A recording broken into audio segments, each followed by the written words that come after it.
ایک بچہ اپنے باپ سے کہہ رہا ہے آپ نے تو ساری زندگی باہر گزار دی، پیسے کمانا کون سا مشکل کام ہے، دکھ سکھ تو سارے اماں نے برداشت کیے، سکولوں میں وہ جاتی تھی، فلانا کام وہ کرتی تھی، فلانا کام۔ اب یہ سوچ اس کی ذاتی تو نہیں، یہ اس کو دی گئی ہے، اور اگر اس کو یہ سوچ دے دی جائے کہ اماں کہے کہ میں تو اپنوں میں رہی ساری زندگی، میں نے تو اپنوں میں وقت گزارا، اور تیرا باپ تو کئی دفعہ جنازے بھی نہیں پڑھ سکا، اس نے تو ماں باپ ایسے دفن کر دیے، وہ اگر یہ سوچ فراہم کرے تو پھر بچہ باپ کا فرما بردار ہوتا ہے۔ اور یہ والی روایتیں ہم بیوی کو سناتے ہیں، حالانکہ کس کو سنانی چاہیے؟ بولیے، بہن اور بیٹی کو، بہن اور بیٹی کو سنائیں یہ باتیں، ان کو سمجھائیں، تاکہ آگے جا کے وہ جو گھر ترتیب دے وہ گھر بڑا عمدہ اور نکھرا ہوا ہو۔ حضرت سیدنا ابراہیم 13 سال کے بعد آئے، چونکہ گھر میں اللہ تبارک و تعالیٰ کی دوستی کا چرچا تھا، اللہ تبارک و تعالیٰ کی محبوبیت کا غلبہ تھا۔ 13 سال کے بعد فلما بالغ معہ السعی، بیٹا جب اتنا بڑا ہوا کہ سال چلنے لگا، تو حضرت ابراہیم نے اپنے بیٹے کو بلا کے کہا بیٹا مجھے خواب آئی ہے، میں تجھے ذبح کر رہا ہوں، تیری کیا رضا ہے؟ تو حضرت اسماعیل کہنے لگے یا ابت افعل ما تؤمر، ابا جی اللہ جیسے حکم دیتا ہے میرے ساتھ ویسے ہی کریں، جیسے اللہ حکم دیتا ہے ویسے ہی، بولیے، ویسے ہی کریں۔ حضرت حاجرہ کو کہا کہ ایک دوست نے دعوت کی ہے تو وہاں جا رہے ہیں، بی بی مطمئن ہے، تفصیلات کی ضرورت نہیں، ختم بات، اعتبار ہے، مطمئن ہو گئی۔ شیطان پیچھے سے آیا اماں کے پاس، ذرا تھوڑی دیر کے لیے تصور جمائیے، یہاں تو پڑوسن آ کے کوئی بات بتا دیتی ہے خاوند کے بارے میں تو کئی مہینے جھگڑا جاری رہتا ہے، پڑوسن محلے دار۔ شیطان نے آ کے بتایا لفظ کیا ہے؟ کہا حاجرہ تمہیں پتا ہے کہاں جا رہے ہیں؟ کہا دوست کی دعوت میں۔ تو کہنے لگے دوست کون ہے؟ رب کریم، اور ابراہیم کا خیال ہے کہ اس رب نے مجھے حکم دیا ہے کہ میں ذبح کروں۔ تو حضرت حاجرہ کہنے لگی کبھی باپ بھی بیٹے ذبح کرتے ہیں؟ شیطان کہنے لگا ان کا خیال ہے کہ ان کے رب نے حکم دیا ہے۔ تو جناب حاجرہ فرمانے لگی اگر رب نے حکم دیا تو پھر تو مجھے شیطان لگتا ہے، تو مجھے شیطان لگتا ہے۔ کا کیا مطلب؟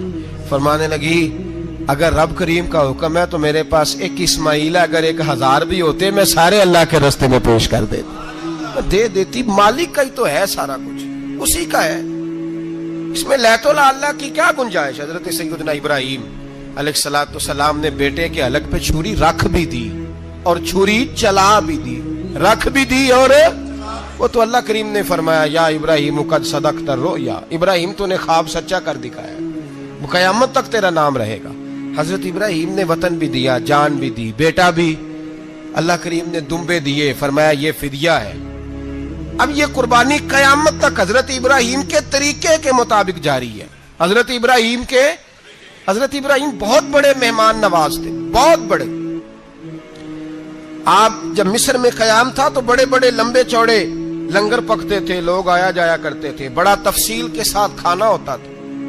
مہمان نوازی آپ کی خاص صفت مبارکہ ہے، ہمارے ہاں بھی مہمان نوازی ہوتی ہے امیروں کی، بلکہ اب تو مہمان نوازی اس طرح کی ہے کہ کل تیری میرے پاس دعوت ہے اور پرسوں میری تیرے پاس ہے، وہی امیروں میں وہ چکر رہتا ہے، پارٹیاں دوست ایک دوسرے کو ڈالتے ہیں، تیری طرف پارٹی تیری طرف، اور اسی انداز میں اب یہ عید آئے گی نا، ٹکا پارٹیاں ہوں گی جگہ جگہ، اور لوگ سوال پوچھنے لگے ابھی سے، کہتے ہیں قربانی کا کتنا گوشت گھر رکھنا جائز ہے؟ قربانی کا کتنا گوشت گھر رکھنا جائز ہے؟ سارا ہی جی، اس لیے فریزر لے لے، فریج سے نہیں کام چلے گا، سارا ہی جہاز گھر رکھنا سارا ہی جائز ہے، رکھ لیں۔ او خدا کے بندے، قربانی وہ بندہ دیتا ہے جو سارا سال ہی گوشت کھاتا ہے، صحیح کہہ رہا ہوں؟ قربانی صاحب نصاب، صاحب استطاعت بندہ دیتا ہے نا، تو وہ سارا سال ہی گوشت، تو سارا گھر میں رکھنا بھی جائز ہے، لیکن سارا دے دینا بھی، تو جو آ رہی ہے اس پہ کیوں توجہ کرتے ہو؟ جو دوسرا جائز ہے اس پہ کیوں نہیں عمل کرتے؟ سارا تقسیم کر دیں، بات ختم ہوئی۔ یقین کریں محرم میں جا کے دوست ٹیلی فون کر کے سوال پوچھتے ہیں، کہتے ہیں صاحب سنا ہے قربانی کا گوشت محرم میں کھانا جائز نہیں، میں کہ نہیں ربیع الاول چ بھی جائز جے، رجب رمضان تک کھاؤ، کوئی بندہ نہیں منع کرتا، اس لیے کہ کسی کو دینا تو پسند ہی نہیں، یا پھر اس میں سے جو خاص چیزیں ہیں وہ اپنی فریج میں اور باقی جو ہے وہ دوسروں کے لیے۔ یہ کیا طریقہ ہے ہمارا؟ اور اسی پہ عمل ہے. اللہ تبارک و تعالی ہمیں سمجھنے کی توفیق عطا فرمائے. حضرت ابراہیم بہت بڑے مہمان نواز تھے. صرف قربانی نہیں دیتے تھے, سارا سال بہت سارا لنگر, بہت سارا کھانا پینا, بہت ساری چیزیں جاری رہتی تھی. اور جتنے غریب لوگ تھے فلسطین کے, ان کو پتا تھا کہ حضرت ابراہیم علیہ السلام کا لنگر جاری ہے. فلسطین میں جب آپ کا قیام تھا, ایک دفعہ ڈھیروں مہمان آ گئے اور کھانے کو کوئی چیز نہیں. حضرت سارا اور جناب ہاجرہ دونوں اس وقت موجود تھیں. وہ کہنے لگی ابراہیم بہت سارے مہمان آ گئے تو کیا کریں. جناب سارا کہنے لگی کس طرح کر کے ان کی مہمان نوازی کرنی. اور حالات یہ ہیں کہ قحط پڑا ہوا ہے فلسطین میں, مصر میں, دور دراز علاقوں میں. تو حضرت ابراہیم کہنے لگے یہ اللہ کے مہمان ہیں اور ہمیں رب کریم کا بندہ سمجھ کے آ گئے, اللہ ہی بندوبست کرے گا. فرمانے لگے میرا مصر میں ایک دوست ہے, وہ قحط کے دنوں میں غلہ جمع کر لیتا ہے, میں اس کی طرف پیغام بھیجتا ہوں, مجھے امید ہے وہاں سے غلہ ملے گا. 2 3 5 اونٹ والے غلام بلائے اور ان کو کہا کہ جاؤ غلہ لے آؤ مصر کے دوست سے. وہ لوگ کہتے ہم غلہ لینے گئے, وہاں جب پہنچے تو حضرت ابراہیم خلیل اللہ علیہ السلام کا پیغام دیا تو آپ کا وہ دوست کہنے لگا غلہ تو بے شمار تھا, مجھے خبر نہیں تھی کہ حضرت ابراہیم کا پیغام آئے گا, تو میں تو سارا تقسیم کر چکا ہوں. لوگ لے گئے, اب تو کوئی شے نہیں. اب وہ خالی آ گئے 5 کے 5 اونٹ. جب خالی آئے تو حضرت ابراہیم کی حویلی کی دیواریں چھوٹی چھوٹی تھیں. ان غلاموں میں سے, خادموں میں سے, آپ کے ان چاہنے والوں میں سے ایک کہنے لگا یار وہ غریب تو انتظار کر رہے ہوں گے کہ غلہ لینے گئے ہیں, ہمیں روٹی ملے گی. چھوٹی چھوٹی دیواریں ہیں, وہ جب دیکھیں گے نا خالی آ گئے تو انہیں تکلیف ہوگی. اس طرح کرو بوریوں میں ریت بھر لیتے ہیں, ریت بھر کے لے جاتے ہیں, بعد میں اندر رکھ کے انہیں سمجھا بہلا لیں گے یا حضرت ابراہیم کو بتائیں گے, وہ خود ہی ان لوگوں کی دلجوئی فرمائیں گے. اب غلہ کی جگہ ریت بھر کے اونٹوں پہ رکھ کے لائی گئی. لا کے بوریاں جب رکھ دی گئیں, حضرت ابراہیم علیہ السلام دوپہر کے وقت آرام فرما رہے تھے.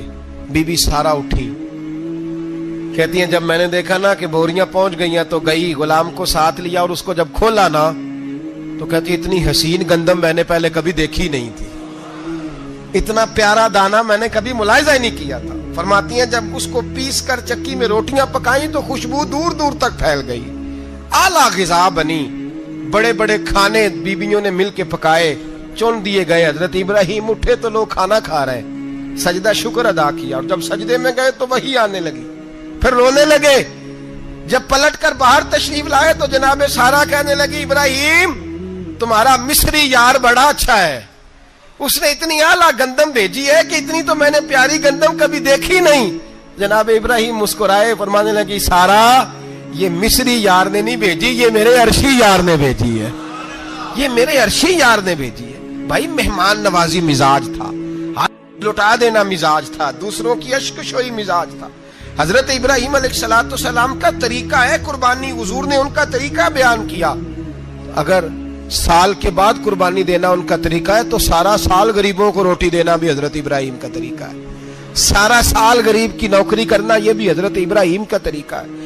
بھوکے کو کھانا کھلانا یہ بھی. میرے مصطفیٰ کریم سید عالم صلی اللہ علیہ وسلم سے صحابہ نے پوچھا حضور بہترین مسلمان کون ہے, بہترین مسلمان؟ تو حضور نے فرمایا جو سلام لینے میں پہل کرے اور غریب کو روٹی کھلانے میں سب سے اچھا ہو, وہ بہترین مسلمان ہے, زبردست مسلمان.